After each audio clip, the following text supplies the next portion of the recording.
বাংলায় তৃণমূলের উত্থান হয়েছিল 4 ম দিয়ে: মা, মাটি, মানুষ আর মমতা। এই 4 ম বদলে দিয়েছিল বাংলার রাজনীতিকে। আর এবার এই বাংলাতে বিজেপির উত্থান হলো 7 ম দিয়ে। অন্যভাবে বলা যায় যে 7 ময়ের কারণেই বাংলায় মুখ থুবড়ে পড়েছে তৃণমূল সরকার। কিন্তু প্রশ্ন হচ্ছে, কোন 7 ম বদলে দিল বাংলার রাজনীতিকে? কিভাবেই বা এই 7 ম গুঁড়িয়ে দিল তৃণমূলের দুর্গকে? আজকের এই ভিডিওতে এই সমস্ত প্রশ্নের উত্তর তুলে ধরবো আপনাদের সামনে এক এক করে। এই 7টি ম আপনাদের সামনে ব্যাখ্যা করব একদম বিস্তারিতভাবে। তাই ভিডিওটি অবশ্যই শেষ পর্যন্ত ধৈর্য ধরে দেখতে ভুলবেন না। আর যদি আপনি এই চ্যানেলের নতুন দর্শক হন এবং এখনো পর্যন্ত এই চ্যানেলটিকে সাবস্ক্রাইব না করে থাকেন, এরকমই লেটেস্ট আপডেট সম্পর্কে জানতে চান, তাহলে অবশ্যই ফলো এবং সাবস্ক্রাইব করতে ভুলবেন না আমাদের এই চ্যানেলটিকে। চলুন শুরু করা যাক। প্রথমেই জানিয়ে দেব, 2026 সালে পশ্চিমবঙ্গে যে বিধানসভা নির্বাচন হয়েছে, সেই নির্বাচনে কিন্তু বড় ব্যবধানে জয় পেয়েছে বিজেপি।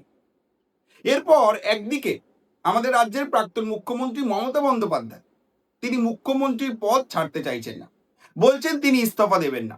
আবার অন্যদিকে বিজেপি ব্যস্ত রয়েছে তাদের মুখ্যমন্ত্রীর মুখ নিয়ে, কে হবে বাংলার পরবর্তী মুখ্যমন্ত্রী। তবে এইসব নিয়ে আজ আমরা নাড়াঘাটা করব না। আজকের আমরা যেটা বলবো যে কোন 7 ময়ের কারণে বাংলার রাজনীতিতে মুখ থুবড়ে পড়ল তৃণমূল কংগ্রেস। প্রথম ম, সেই ম হচ্ছে মহিলা। আমরা প্রত্যেকেই জানি বাংলার রাজনীতিতে মহিলা ভোট কিন্তু একটি গুরুত্বপূর্ণ ভূমিকা পালন করেছে বরাবরই। আর এই মহিলা ভোটকে নিজেদের দিকে আনতে মুখ্যমন্ত্রী মমতা বন্দ্যোপাধ্যায় কিন্তু একাধিক প্রকল্প চালু করেছিলেন ভাতার, কন্যাশ্রী প্রকল্প আমরা জানি, লক্ষ্মীর ভাণ্ডার আমরা জানি। কিন্তু এটাও ঠিক, গত কয়েক বছরে এই রাজ্যে বেড়েছিল মেয়েদের ওপর অত্যাচার। এমনকি মেয়েদের ওপর অত্যাচার হওয়ার পর সেই নিয়ে শাসক দলের নেতা নেত্রীদের মন্তব্য ছিল আরো কুরুচিকর। আমরা দেখেছি আরজি করের কেস, আমরা দেখেছি কসবা ল কলেজের কেস, আমরা দেখেছি সন্দেশখালীর ঘটনা, আমরা দেখেছি দুর্গাপুর মেডিকেল কলেজের ঘটনা। এই একের পর এক ঘটনা কিন্তু তৃণমূল সরকারের ভিত নড়িয়ে দিয়েছে। এবং অন্যদিকে বিজেপি কিন্তু এই সমস্ত ঘটনাকে শাসক দলের বিরুদ্ধে প্রচার করে এসেছে। এমনকি আমরা দেখেছি এবারের নির্বাচনে আরজি করের যে নির্যাতিতা যিনি মারা গিয়েছিলেন, সেই চিকিৎসকের মাকে পানিহাটি থেকে টিকিট দেওয়া হয়েছিল, রত্না দেবনাথ। অন্যদিকে সন্দেশখালীতে যে নির্যাতিত হয়েছিলেন রেখা পাত্র, তাকে দেওয়া হয়েছিল হিঙ্গলগঞ্জের টিকিট। অর্থাৎ এগুলো কিন্তু মানুষের মনে বিজেপির জন্য একটা সফট কর্নার তৈরি করেছিল। পলিটিক্যালি বিজেপি কিন্তু এগুলোকে সুন্দরভাবে ইউটিলাইজ করেছে এবং জয় পেয়েছে। এই মহিলা ভোট কিন্তু এবার তৃণমূলের দিক থেকে বিজেপিতে এসছে এবং তার ফল কিন্তু এবার দেখা গেছে বাংলার ভোটে। এবার আলোচনা করব দ্বিতীয় ম নিয়ে, আর সেটা হলো মুসলিম। এটা ঠিক, বাংলার রাজনীতিতে দুটো ম খুব ভালোভাবেই তৃণমূল কংগ্রেস এতদিন ধরে মেনটেন করে চলছিল। একটা মহিলা ভোট, যেটা প্রথমেই বললাম, আর দ্বিতীয় হচ্ছে মুসলিম ভোট। আপনি যদি 2021 সালের পরিসংখ্যানটাই দেখেন, তাহলে বুঝতে পারবেন যে আমাদের রাজ্যের 27% মুসলিম ভোটার রয়েছে, আর তার 75% ভোটই কিন্তু তৃণমূল কংগ্রেস পেয়েছিল 2021 সালে। তবে একথা মানতেই হবে, 2026 সালের ভোটে সেই ভোটেও কিন্তু চিট ধরেছে। এটা বলবো না যে বিজেপি সেই সমস্ত ভোট নিয়েছে, তবে অন্যদিকে আইএসএফ, আম জনতা উন্নয়ন পার্টি, এরাও কিন্তু ভালো ফল করেছে এবং তারা কিন্তু অনেক মুসলিম ভোট নিজেদের দিকে টেনে নিয়েছে, যার ফলে কিন্তু মুসলিম ভোট অনেকটাই ভাটা পড়েছে তৃণমূলের দিক থেকে। এমনকি মুখ্যমন্ত্রী মমতা বন্দ্যোপাধ্যায়ের যে একটা মন্তব্য ছিল, যে গরু দুধ দেয় তার লাথি খেতেও রাজি আছি, এগুলোও কিন্তু মুসলিম সমাজ ভালোভাবে মেনে নিতে পারেনি। যার ফলে যে ভোট বাক্সের ওপর ভিত্তি করে তৃণমূলের সাম্রাজ্য দাঁড়িয়েছিল 2026-এ, সেই তৃণমূলের সাম্রাজ্য কিন্তু একরকম ভাবে ধসিয়ে দিয়েছে এই মুসলিম ভোটই, এটা বলাই যায়। এবার আলোচনা করব তৃতীয় ম নিয়ে, আর সেটা হলো মাইগ্রেন্ট, অর্থাৎ পরিযায়ী শ্রমিক। লক্ষ লক্ষ শ্রমিক বাইরের রাজ্যে কাজ করে, এটা আমরা প্রত্যেকেই জানি। আর এর মূল কারণ কিন্তু আমাদের রাজ্যে সঠিক কর্মসংস্থান নেই, তাই তাদেরকে বাইরের রাজ্যে কাজের জন্য যেতে হয়। আমরা গতকাল একটা ভিডিওতে কেরালায় সিপিআইএম এর সরকার কেন পড়ে গেল তার একটা উদাহরণ দিয়েছিলাম, যে সেই রাজ্যের শিক্ষিত যুবকের সংখ্যা এতটাই বেশি এবং তারা বেকার, সব থেকে বড় কথা, সেই জন্য তারা কিন্তু কাজ খুঁজতে অন্য দেশে চলে যায়, বাইরের দেশে চলে যায়।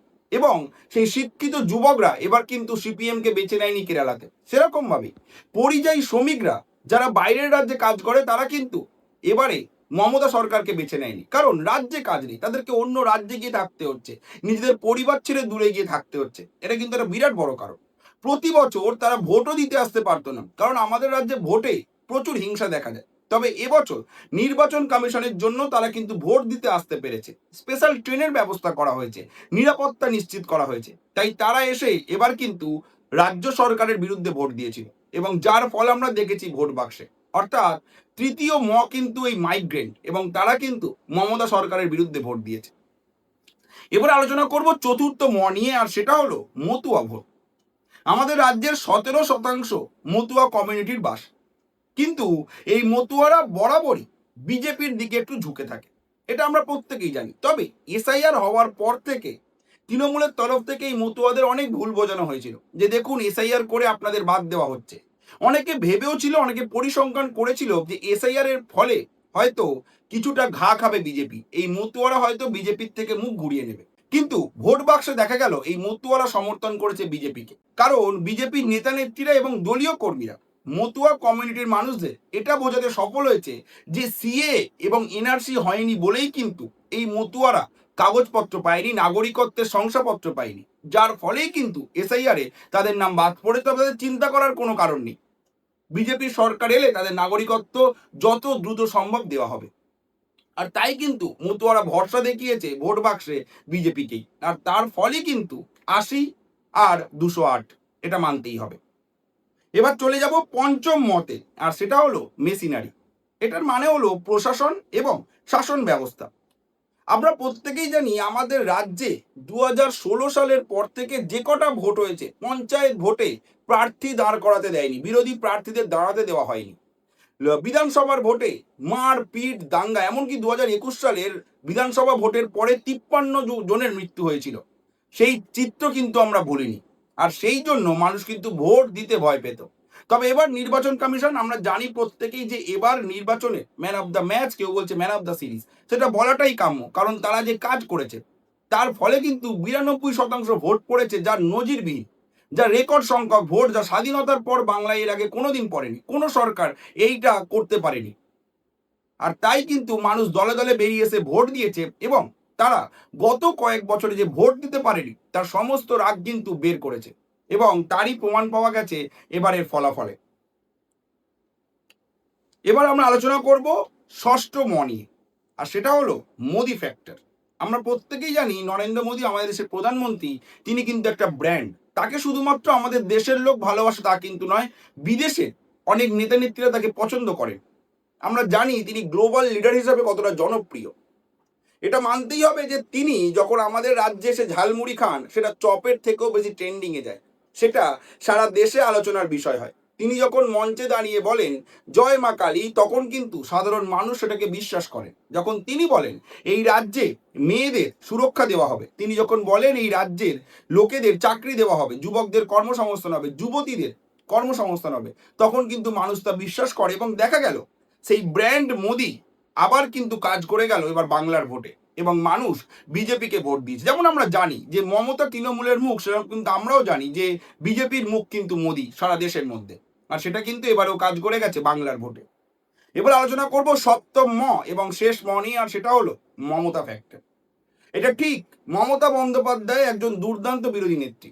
তিনি দুর্দান্ত মুখ্যমন্ত্রী ছিলেন কিনা সেটা কিন্তু মানুষ এবারে উত্তর দিয়েছে ভোট বাক্সে, সেটার উত্তর আমরা দেব না। তবে এটা মানতেই হবে তার ঔদ্ধত্য তাকে আজ এই জায়গায় এনেছে। তিনি আজ হেরেছেন তার ঔদ্ধত্যের জন্য। আজকে আমরা প্রত্যেকেই জানি তিনি ভোটে হেরে গিয়েছেন, তাও তিনি প্রেস কনফারেন্সে এসে নির্লজ্জের মতো বলছেন যে তিনি রাজভবনে যাবেন না, তিনি ইস্তফা দেবেন না। মানুষ নাকি তাকে মেনে নিয়েছে, কে তিনি ভোটে জিতেছে, বিজেপি এবং কমিশন ষড়যন্ত্র করে নাকি তাকে হারিয়েছে। এই ঔদ্ধত্যের জন্যই কিন্তু আজকের মমতার এই অবস্থা, এবং মমতা বন্দ্যোপাধ্যায়ের হারের জন্য মমতা বন্দ্যোপাধ্যায় নিজেই দায়ী, এটাও কিন্তু একটা কারণ। কি মনে হচ্ছে আপনাদের? এই যে 7টা ময়ের কথা আমরা বললাম, মহিলা, মুসলিম, মাইগ্রেন্ট, মতুয়া, মোদি, মমতা এবং মেশিনারি, এই 7টা ময়ই কি মূল কারণ তৃণমূলের পতনের? জানাতে ভুলবেন না আপনার মতামত কমেন্ট করে। ধন্যবাদ।